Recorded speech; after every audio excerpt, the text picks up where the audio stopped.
옆에 분 다시 한번 인사하겠습니다. 참 잘 오셨습니다. 은혜 받으시다. 네. 제 곁에 계셔서 너무너무 감사합니다. 인사하겠습니다. 제 곁에 계셔서 너무너무 감사합니다. 사랑합니다. 축복합니다. 처음에 해갖고 다른 걸로 했습니다. 아무튼 오늘 예배를 통해서 다시 한번 주님의 사랑, 우리의 피난처 되신 예수 그분을 만나고 돌아가는 귀한 시간들 되시기를 바랍니다. 자, 오늘도 이게 로마서 16장 이제 3주째 연속해서 보는데요. 오늘도 사도 바울의 동역자들 이제 세 번째 시간, 이제 오늘 마지막까지 이제 쭉 이제 나갈 텐데요. 또 이제 한 분 한 분 또 말씀을 어떤 분들이 있었는지 한번 살펴보도록 하겠습니다. 자, 지난주까지는 이제 10절까지의 말씀을 봤습니다. 이제 두 주에 걸쳐 봤는데 처음에 나왔던 베베 또 누구죠? 이 부부 브리스가와 아굴라 이 부부 정도는 그래도 좀 잘 아는 분들이지만 그 뒤에 나오는 분들은 좀 잘 모르는 분들이 많이 나오는데 그들도 사도 바울을 돕고 또 주와 복음을 위해서 헌신한 많은 믿음의 사람들 많이 보았습니다. 우리가 이렇게 말씀을 보면서 이들을 보면서 도전받고 또 우리도 이들처럼 하나님 나라를 위해서 쓰임받는 그런 분들 또한 되어야 되겠죠. 자, 오늘 이제 10절부터 다시 한번 말씀을 볼 텐데요. 10절 말씀 한번 같이 다시 한번 읽도록 하겠습니다. 10절 말씀입니다. 그리스도 안에서 인정함을 받은 아벨레에게 문안하라. 아리스도블로의 권속에게 문안하라. 아멘. 이제 아벨레라는 사람에 대해서는 지난번에 이제 봤습니다. 이 아벨레라는 사람은 지난주 이제 여러 가지 이름들의 특징에 대해서도 좀 말씀을 드렸는데, 뭐 노예로 불려지는 이름들이 있고, 뭐 라틴식 이름이 있고, 뭐 헬라식 이름들이 있고, 유대식 이름이 있어요. 당시에는 이제 그 로마의 지배하에 사람들이 서로 왕래하다 보니까 여러 부류의 이름들이 섞여서 있는 것을, 그러니까 사람들이 섞여져 있다라는 거죠. 자, 근데 오늘 이 아벨레라는 사람은 유대식 이름을 사용한 겁니다. 그러니까 유대식 이름을 사용했다는 것은 누구를 말하는 거예요? 이 사람은 어디 사람? 이스라엘 사람, 유대인이다라는 겁니다. 그래서 지난번에도 말씀드렸지만 유대인이면서도 사도 바울을 잘 따르고 하나님 나라의 동역자예요. 그랬다는 건 뭐냐? 기독교로 개종했다는 거죠. 유대교하고 기독교는 엄밀히 틀려요. 하나님을 섬기지만 유대교는 하나님만 섬겨요. 구약만 있어요. 지금도 마찬가지예요. 근데 우리 기독교는 하나님도 섬기지만 예수님도 우리 구원자이심을 믿고 구약도 믿지만 또 무엇을 믿어요? 신약의 말씀도 믿는 자들이 우리 기독교예요. 그러니까 지금 이 아벨레라는 사람은 유대교회에서 예수 믿고 개종한 기독교인이 된 겁니다. 그러니까 아벨레라는 사람은 원래는 유대교 출신인 거죠. 유대인이니까. 그러니까 그 사람이 기독교로 개종했다는 것은 당시로는 이단이 된 거예요. 굉장히 많은 핍박을 받은 거죠. 그래서 아마 이 아벨이라는 사람은 동족, 그러니까 유대인들로 인해서 많은 핍박을 받았던, 아마 사도 바울 못지않게 그렇게 핍박을 받았던 사람이 이 아벨레이다. 그래서 그리스도 안에서 인정함을 받았다. 이렇게 말씀을 지난번 여기까지 이제 나눈 겁니다. 그런 고난과 그런 핍박 속에서도 끝까지 믿음을 잘 지킨 그러한 동역자가 있다. 그분에게 너희들이 문안해라, 존경하라, 그런 말씀을 나누었습니다. 근데 10절을 다 한 줄 알았더니 그 다음 사람에 대해서 얘기를 안 한 거예요. 그래서 이 말씀부터 보려고 하는 거예요. 아리스도블로의 권속에게 문안하라 라는 말이 나옵니다. 처음 이제 권속이라는 말이 나옵니다. 자, 먼저 이 아리스도블로라는 사람을 한번 볼 텐데, 이 아리스도블로는 누구냐? 이제 성서학자들은, 이 주석가들은 이 사람이 누구냐면 헤롯 대왕의 손자. 그러니까 헤롯 왕, 우리가 잘 알고 예수님이 태어났을 때 그때 분봉 왕이었죠. 이스라엘의 유대 지방의 분봉 왕이었던 헤롯 대왕이라고 보통 표현해요.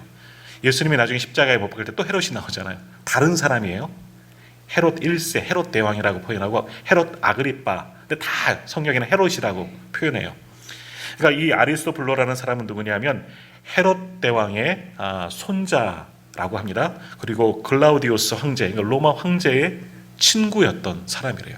그러니까 굉장히 이것만 봐도 높은 신분을 가진 사람이구나 하는 것을 우리가 알 수 있어요. 자, 그러면 이렇게 높은 헤롯 가문의, 그러니까 왕족은 아니에요 사실은. 왕의 귀족 가문이고 로마 황제까지 친하면 굉장히 높은 지위에 있는 사람이 사도 바울의 동역자인가 라고 생각할 수도 있겠지만 그 사람의 이름이 중요한 게 아니라 그 다음에 나오는 권속이 중요한 겁니다. 아리스토블로의 권속. 자, 여기서 권속, 우리가 예수 믿는 우리들을 가리켜서 주의 권속, 우리 권속들이 이런 말을 많이 쓰는데, 여기서 말씀하고 있는 이 권속의 의미는 뭐냐 하면은 이런 거예요. 직역하면 아리스토블로로부터 나온 사람들이라는 뜻이에요. 이걸 좀 이제 의역하면 뭐냐, 아리스토블로 집에 사는 사람들, 다시 말하면 아리스토블로 집에서 종노릇하는 사람들이라는 뜻이에요.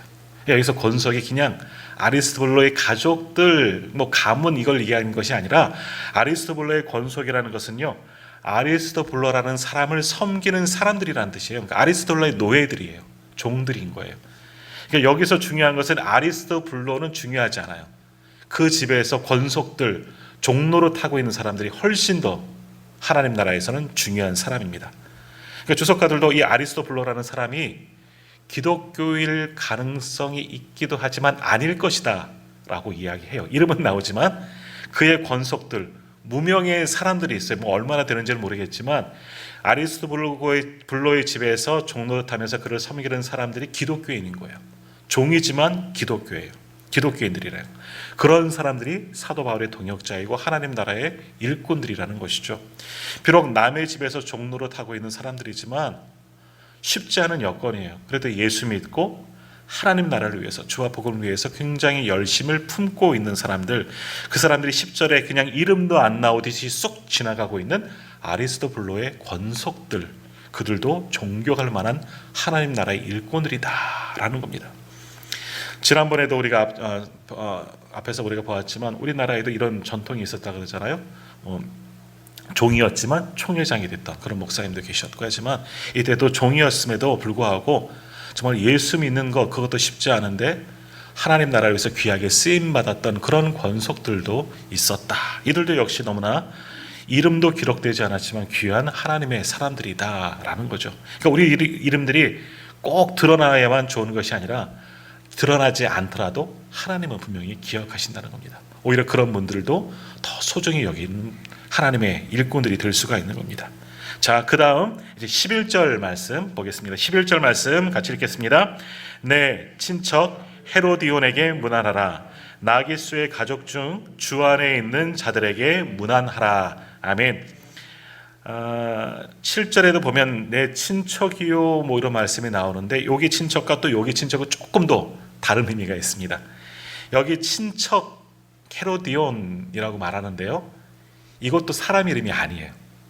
여기서 말하는 친척은요, 내 동족이라는 뜻이에요. 그러니까 내 가문 사람이 아니라 우리나라 사람, 그러니까 우리 민족, 이것을 표현하는 것이 여기서는 친척이라는 그런 용어예요.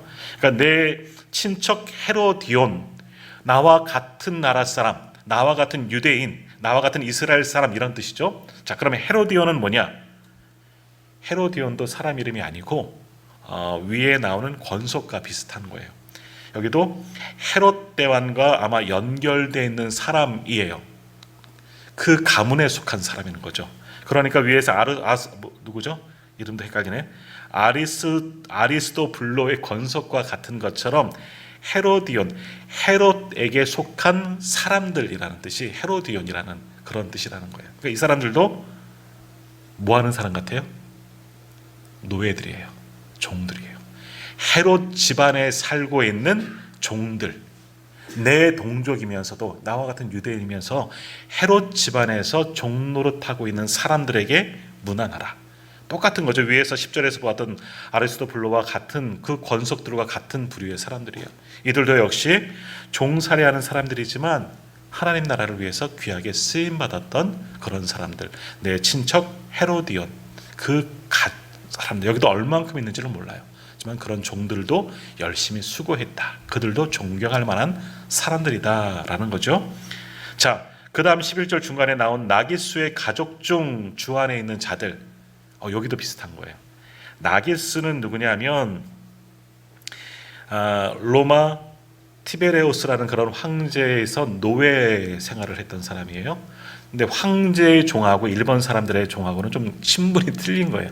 황제 종은 좀 괜찮은 거예요. 그러다가 아마 자유인이 됐습니다. 노예에서 해방되어서 자유인이 된 나기수라는 사람이 있는데, 법모술수에 좀 능한 부자였다고 그럽니다.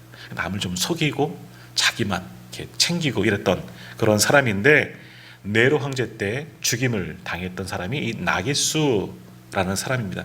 나게수라는 사람은 몰라도 돼요. 그의 가족들이 중요한 겁니다. 역시 그의 가족들, 나게수의 가족이 아니에요. 지금 뭐 권속들, 헤로디온, 여기 나게수의 가족 다 똑같은 이야기. 여기 마찬가지로 가족들도 종이에요. 종, 노예입니다. 사도 바울에게 왜 이런 분들이, 하나님은 왜 이런 분들을 쓰실까? 하지만 이런 분들이 열심히 더 하나님 나라를 위해서 수고했다는 겁니다. 참 얼마나 어려웠을까. 남의 집에서 종 사는 거잖아요. 우리가 생각하는 종이 아니에요. 당신은 노예잖아요. 사람 취급받지 못하는 그런 사람들의 가능성이 높은데, 이 쉽지 않은 상황 속에서 예수를 믿고 믿음을 지키고 하나님 나라를 위해서 쓰임받았던 사람들이죠.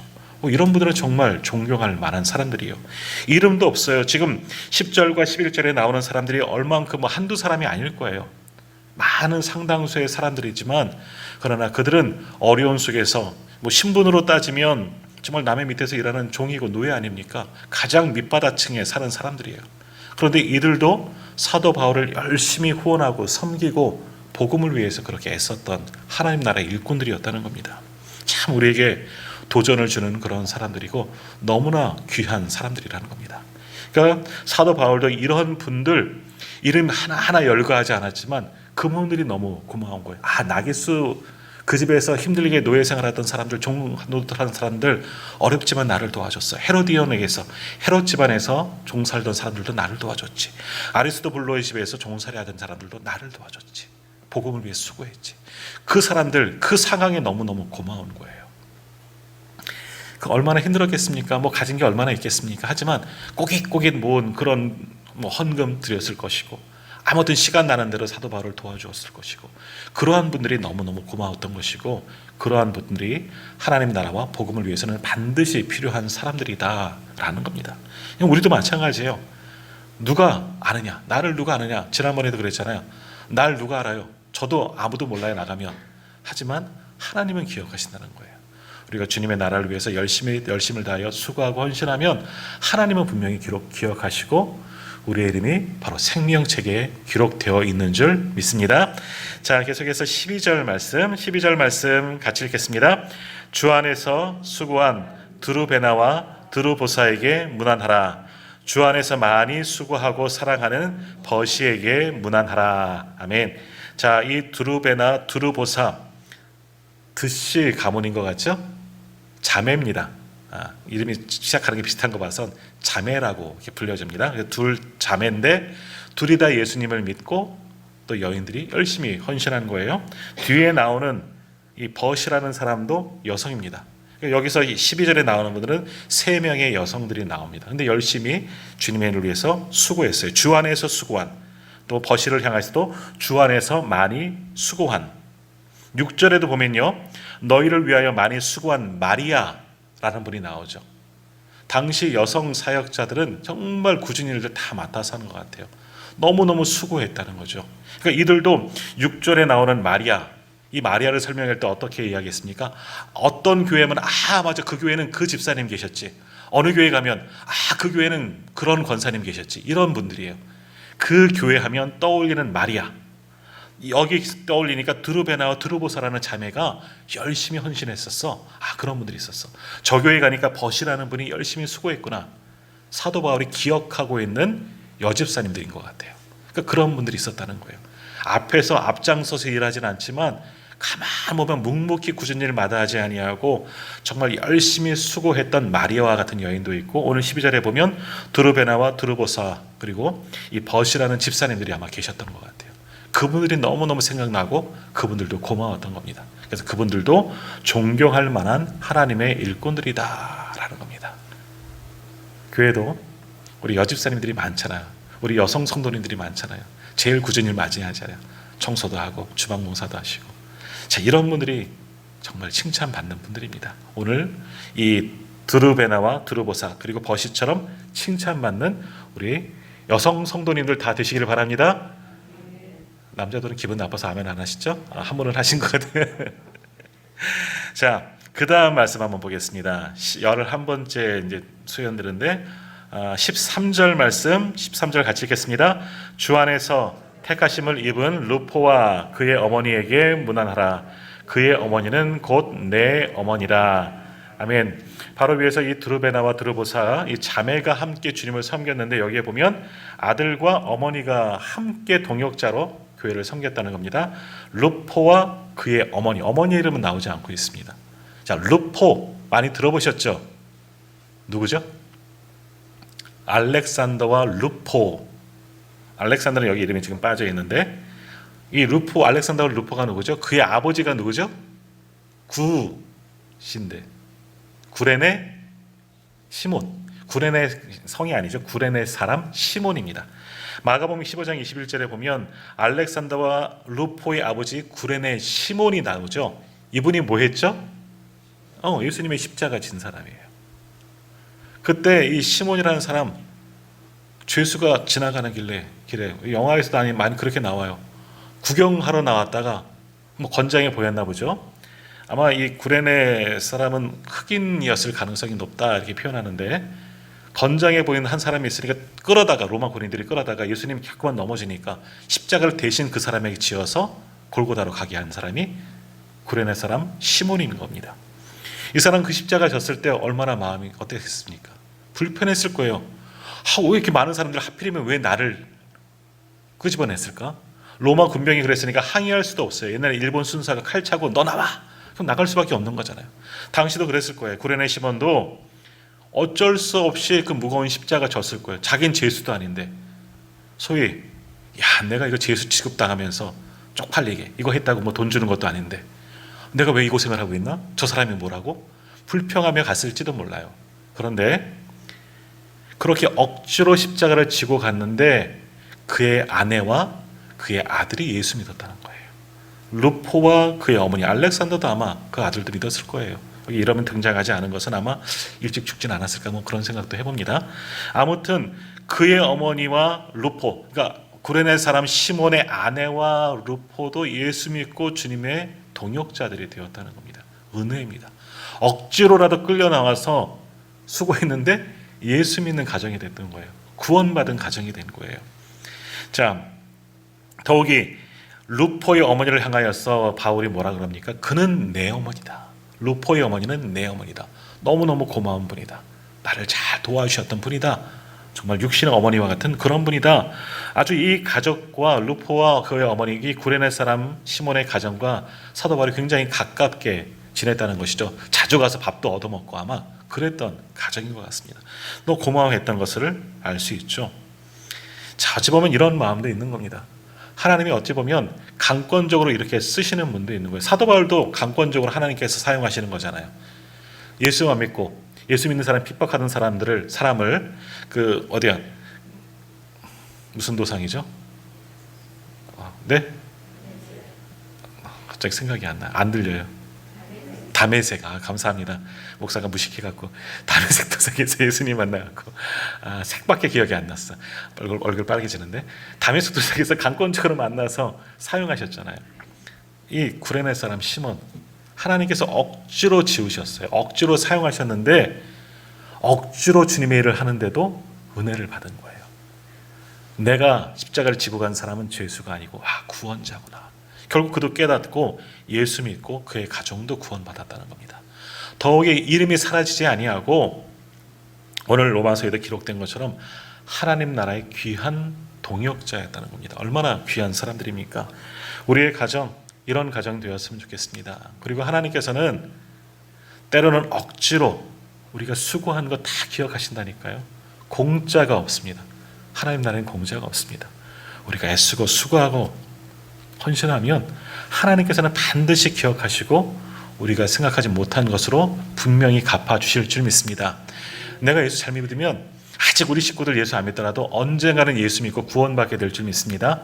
열심히 수고하고 기도하고 헌신하세요. 하나님께서 우리 가정도 복 주시고 채워주실 줄 믿습니다. 자, 그 다음 14절은 잘 읽으셔야 돼요. 좀 이렇게 이름들이 연속되니까 같이 읽겠습니다.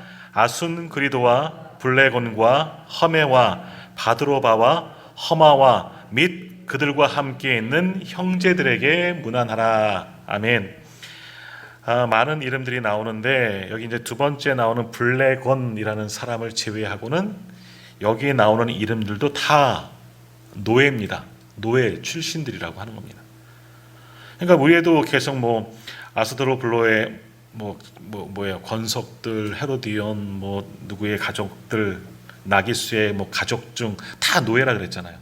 그러니까 당시 여기 이름들에 보면 신분이 귀한 사람들이 아니에요. 좋은 분들도 물론 있지만 수많은 사람들 이름도 잘 모르는 노예 출신 사람들이 동역자로 기록됐다니까요. 우리는 처음에 저도 이 말씀을 볼 때 이렇게 깊이 연구한 적이 없어요. 정말 각 교회에서 열심히 섬기는 뭐 장로님, 권사님, 목회자는 아닐까? 뭐 대충 이렇게 생각을 했는데 말씀을 보다 보니까 아닌 거예요. 사도 바울이 지금 내 동역자라고 문안하라, 존경하라고 쓴 모든 분들 한 반절 이상은 종들이에요. 노예들이에요.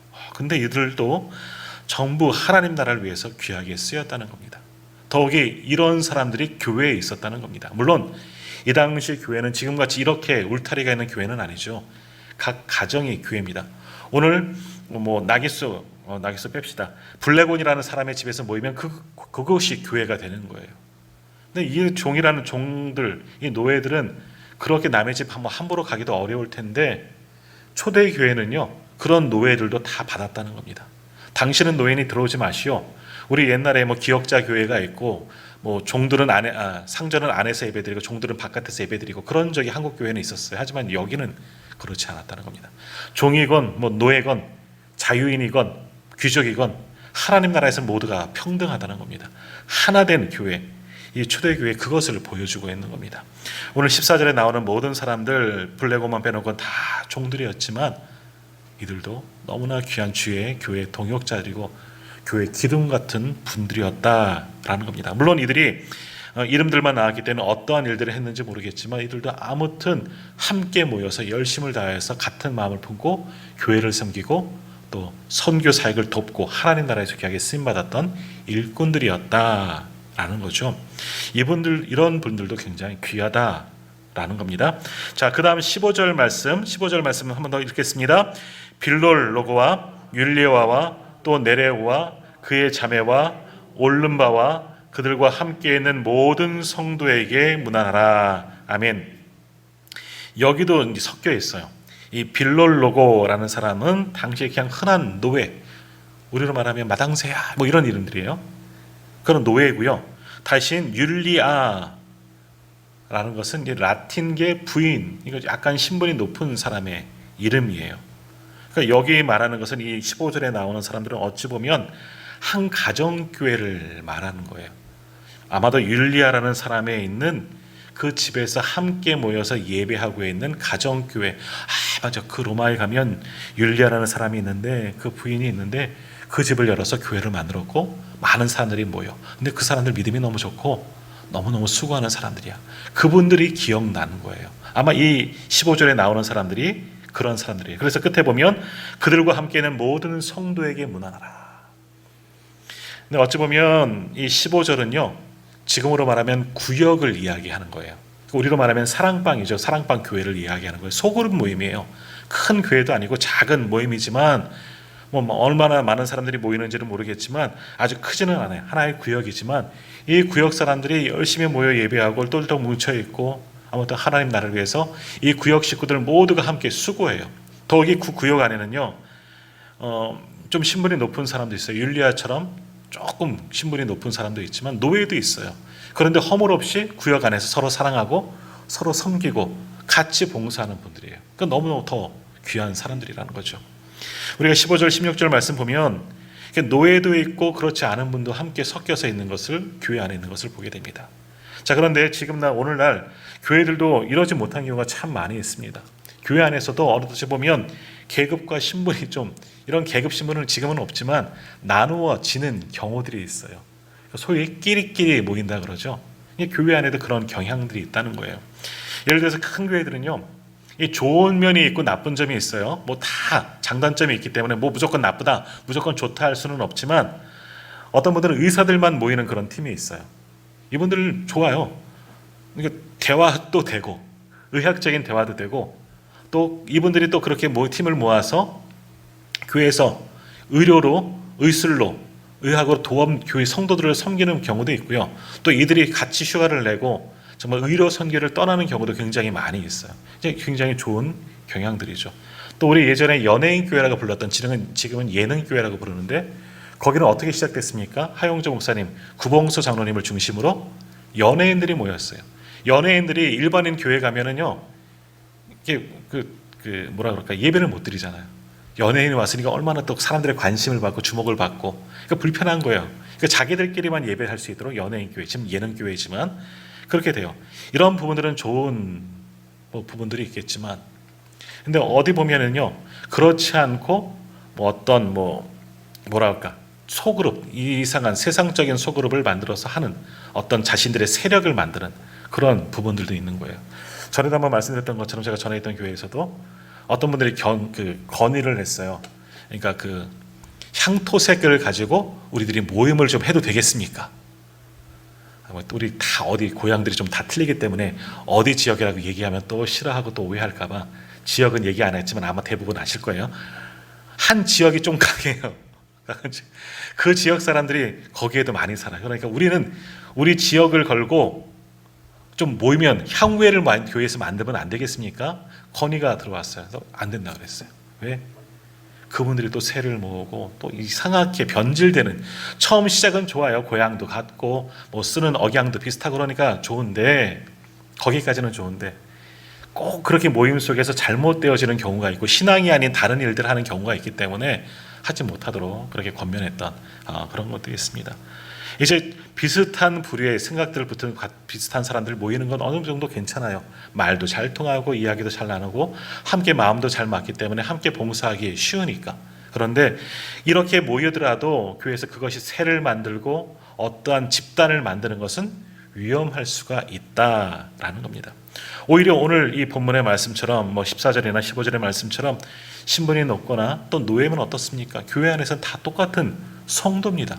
하나님 나라의 형제 자매들 아니겠습니까? 함께 모여서 함께 마음을 같이 하면 되는 거예요. 교회에서는 그런 게 다 필요 없다는 겁니다. 세상에서는 회장님이라도 교회에서는 처음 왔으면 새가족인 거예요. 세상에서는 내가 그 집에서 가정부 살아도 내가 교회에서 권사님이면 나는 권사인 거예요. 중요한 게 아니에요. 그러니까 교회에서는 어느 누구나, 교회는 그런 거, 어느 누구나 함께 동역하고 함께 기쁨으로 사랑으로 섬기는 것이 교회가 되어야 한다라는 겁니다. 그런 교회가 참 좋은 교회들이죠. 자, 여기 15절까지 이제 사도 바울의 동역자들의 이름들을 우리가 쭉 봤습니다. 저도 이 말씀을 이제 처음 16장을 이제 준비하면서 조금은 기대를 했어요. 어떤 분들일까? 사실 저도 잘 모르는 분들이 너무너무 많아서, 야, 이분들은 어떤 일을 했고 어떤 훌륭한 일들을 했기에 사도 바울이 이렇게 기억하고 감사히 하고 성경의 이름이 기록되었을까? 야, 너무나 존귀한 사람들 같다. 그런 생각을 가지고 말씀을 준비하고 주석을 보는데 아닌 거예요. 제 기대가 약간은 꺾였는데 더 감동을 받은 거예요. 이분들의 모습을 보십시오.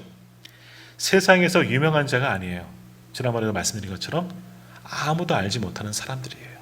때로는 천대받던 사람들이 상당수가 있습니다. 당시 노예 생활 얼마나 힘들었겠습니까? 남의 밑에서 일한다는 것, 종살이 한다는 것 쉽지 않은 상황이에요. 당시 기독교는, 지금은 기독교 우리가 예수 믿는 것 다른 나라는 지금도 어려움 받고 박해받는 것도 있지만 예수 믿는다고 핍박받지 않습니다. 근데 당시는 아니에요. 예수 믿었더니 내 동족 유대인들로부터 핍박을 받는 경우들도 있어요. 또 그리스 로마 문화권이잖아요. 로마가 세계를 지배하던 상황이잖아요. 그럼 어떻습니까? 로마 황제가 신이에요. 어떨 때는 로마 황제만 섬기라고 다른 신을 섬기는 것을 못하게 하는 경우가 참 많이 있거든요. 그러면 핍박이 가는 겁니다. 네로 황제 같은 경우 기독교인들 다 죽이려고 하지 않았습니까? 실제로 많이 죽였고.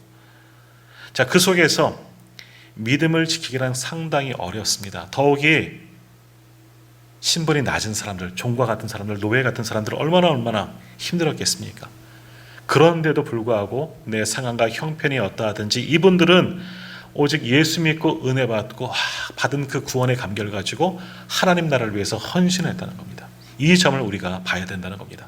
얼마만한 대단한 일, 처음에 나왔던 베베라든지 아리스불로와 그 브리스가와 아굴라 이런 사람들 귀한 믿음의 사람들이지만 많은 일들 했지만 그 외에는 소소한 일들을 했을 거예요. 그냥 잘 기억나는 이름들이에요. 하지만 오히려 이런 사람들이 더 귀한 사람들이고 어찌 보면 우리가 닮기 쉬운 분들일 수가 있는 겁니다. 자, 예전에도 이 사도 바울이 복음을 전할 때 교회가 든든하지 못하고 또 복음 전하기 어려운 속에서도 여기 나오는 많은 사람들은 끝까지 복음을 지키고 믿음을 지키고 복음을 전했던 그런 사람들인 겁니다. 그런 사람들이 너무너무 귀하기 때문에 사도 바울은 그들의 이름을 열거하면서 때로는 이름도 없는 사람들, 누구의 권속들, 누구의 가족들 같이 열거하면서 이런 분들이 있었기 때문에 하나님 나라가 확장되었다. 이분들은 모두가 존경할 만한 사람들이다. 오늘 로마서 16장을 기록하면서 그런 분들의 이름을 쓴 겁니다. 너무나 값지고 귀한 사람들의 이야기죠. 자, 그러면 오늘날 우리들은 어떻습니까? 우리 교회는 어떻고 지금 이 땅의 교회들의 모습은 어떠냐? 어찌 보면 오늘날 많은 교회가 있고 많은 성도들이 있지만 오히려 우리를 돌아보면 우리들의 믿음은, 우리들의 헌신은 이때만 못한 것 같아요. 저 스스로부터 그렇게 느껴지는 거고요. 자, 지금 우리 한국교회도 위기다. 더욱이 코로나 시대에 살면서 위기다. 실제로 성도 수가 줄었기 때문에 또 위기이긴 하지만 그런 걸 떠나서 그 이전에도 한국교회가 위기가 왔다. 세계교회가 위기가 왔다. 서구에 빈 교회가 있는 것처럼 우리 한국교회도 그럴 위기가 찾아올 거다. 막 이런 이야기 많이 있었어요. 총회에서 지금 요주간 총회하고 있습니다. 내일까지 총회 있는데 총회도 모이면 한국교회가 위기고 교단의 위기다. 얼마 전 제가 이제 신학을 시작할 때만 해도 300만 운동했어요. 300만을 돌파했어요. 우리 교단만. 이제 200만 밑으로 떨어지려고 그래요. 그럼 위기 아니겠어요? 근데 왜 이런 위기가 왔을까? 세계에서 제일 큰 교회, 대형 교회들은 우리나라에 다 있어요. 수많은 성도들, 세계가 주목할 만한, 걸목할 만한 성장을 이룬 교회, 한국교회가 왜 그러면 위기가 왔느냐라는 겁니다. 솔직히 한번 생각해 봅시다. 왜 위기가 왔을까? 목회자가 없어서요? 목회자가 지금 쎄버렸습니다. 남아돕니다. 직분자들이 없어서요? 아니요. 각 교회마다 얼마나 중직자들이 많이 있습니까? 성도가 점점 줄어들어서 위기가 왔나요? 그건 나중 문제고요. 성도 아직도 괜찮습니다. 교회들마다 괜찮습니다. 근데 왜 문제가 왔습니까? 왜 위기가 왔을까요? 이러한 헌신하는 자들이 없기 때문에, 줄었기 때문에, 예전과 같은 온전히 하나님의 나라와 교회를 위해서 헌신하고 수고하고 충성하는 사람들이 줄었기 때문에 위기가 온 겁니다. 자, 오늘 이 로마서에 기록된 이름들 지난번에 37명이라고 그랬어요. 한 40명 정도 된다고 그렇게 말씀을 드렸는데 30-40명밖에 안 돼요. 근데 이분들을 통해서 로마가 변화되어지고 로마 교회가 든든히 세워지고 세계를 뒤집어지는 역사가 나지 않았습니까? 이름도 없이 빛도 없이 종으로 살고 노예로 살면서도 주의 나라를 위해서 헌신한 사람들이 있었기 때문에 사도 바울이 복음을 전할 수 있었고 저들의 수고와 기도와 눈물의 헌신으로 인해서 하나님 나라가 지금 땅끝까지 전파되고 있지 않습니까? 오늘 우리에게까지 온 것 아니겠습니까? 그 소수의 사람들이 목숨을 걸고 눈물을 흘리며 무릎을 꿇고 기도하고 때로는 죽어가면서도 헌신했기 때문에 복음의 역사가 나타나서 그 복음이 지금 우리에게까지 온 것 아니겠습니까? 그러면 지금 우리들은 어떠냐는 거죠. 오늘 말씀을 읽으면서 저도 참 반성이 되더라고요. 너무 부끄럽더라고요. 이런 사람들, 이런 사람들이 아니죠. 이런 위대한 분들이 있는데 이 말씀을 우리가 너도 설교하느라고 말씀을 묵상하면서 준비를 하고 있지만 내가 이분들만큼 주님의 나라를 위해서 헌신하고 있느냐? 목사인데 아니라는 거예요. 너무나 부끄럽다는 거죠. 성도님들은 어떻습니까? 이분들 보시기에 정말 이분들이 존경할 만한 위대한 분들인데 거기에 비하면 나는 어떤가? 죄송하지만 오늘 수요일 날 오신 분들은 우리 교회에서 정말 헌신하는 분들이에요. 수고하는 분들이에요.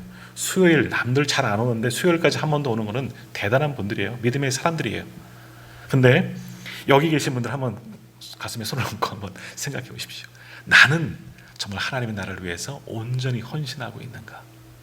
이름도 없이 빛도 없이 그저 묵묵히 우리 교회 강릉에 있는 온누리 교회 가면 아무개라고 기억될 만큼 내가 그렇게 교회를 위해서 충성하고 하나님 나라를 위해서 헌신하고 있는가?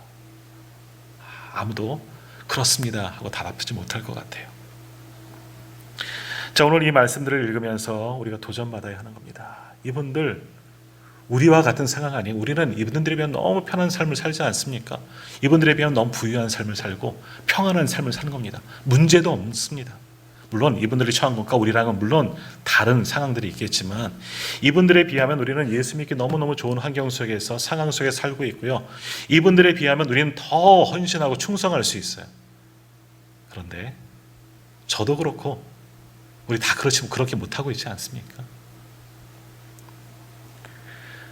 우리 교회만이 아니라 한국교회가 지금 어려워지고 있는 위기는 바로 여기에 있습니다.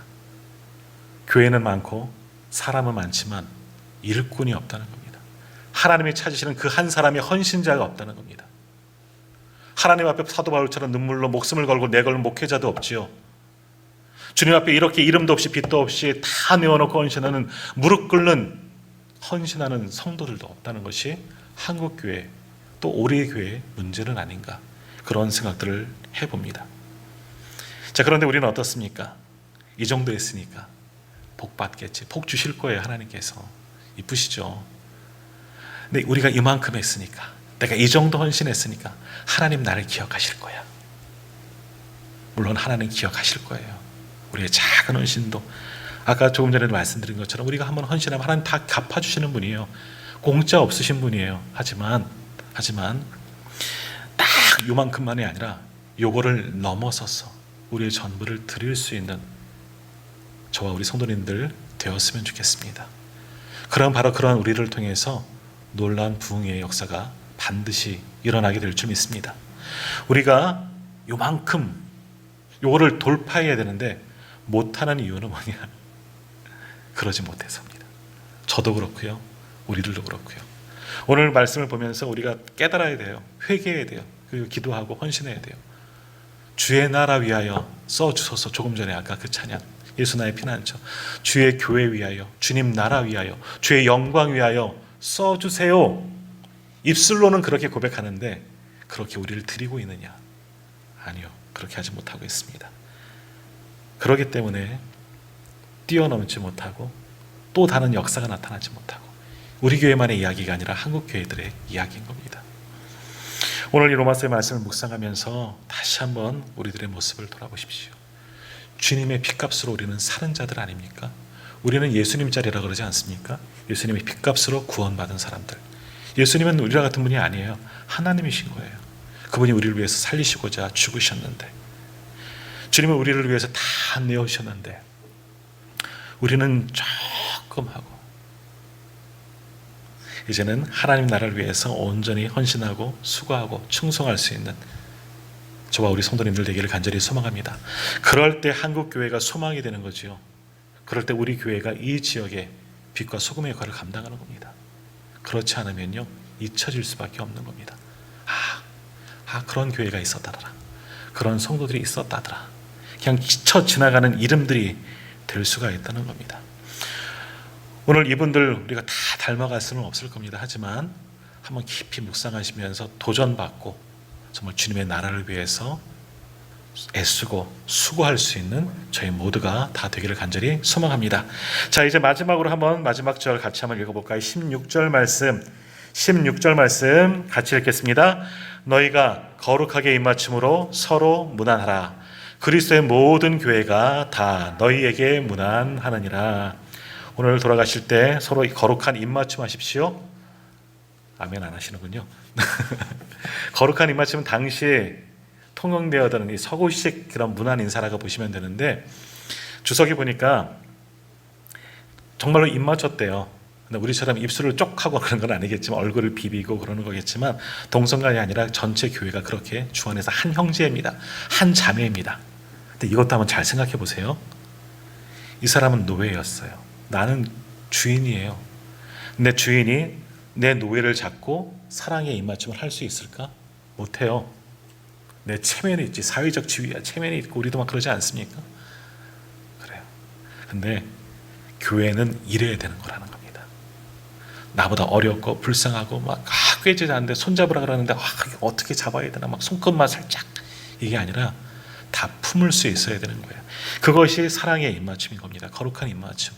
주 안에서 빈부의 차이도 없고 신분의 차이도 없고 계급의 차이도 없고 어떠한 것 다 차이 없어요. 주님 안에서는 당신이나 나 똑같은 하나님의 자녀들이고 우리 원래 죄인 아니었냐? 우리 구원받은 사람 아니냐? 우리 주님 안에서 형제 자매 되지 않았느냐? 그런 마음으로 서로 안아주고 위로하고 격려하는 것, 그것이 교회 공동체가 되어져야 하는 겁니다. 오늘 사도 바울 당시 통용하는 인사예요. 뭐 특별한 인사예요? 아니에요. 너희가 거룩하게 입맞춤으로 서로 문안하라. 안아주고 격려해주고 위로해라. 서로 얼굴 비비는 것. 교회 안에서 그런 것 서로 따지지 말고 상종하지 못할 자들이 아니라 누구나 다 품어줄 수 있는 사람들이다. 그렇게 주님 안에서 하나의 교회가 되자, 그렇게 서로 문안하고 존경하자, 이런 의미가 담겨져 있고요. 그런 교회를 모두 다 존경할 것이다, 이런 것도 담겨져 있는 겁니다. 오늘도 우리 주 안에서 서로 이렇게 아름다운 교제, 아름다운 그런 인사, 서로 사랑하고 온전히 섬길 수 있는 우리 오늘의 교회, 우리 모든 성도님들 다 되시기를 간절히 소망합니다.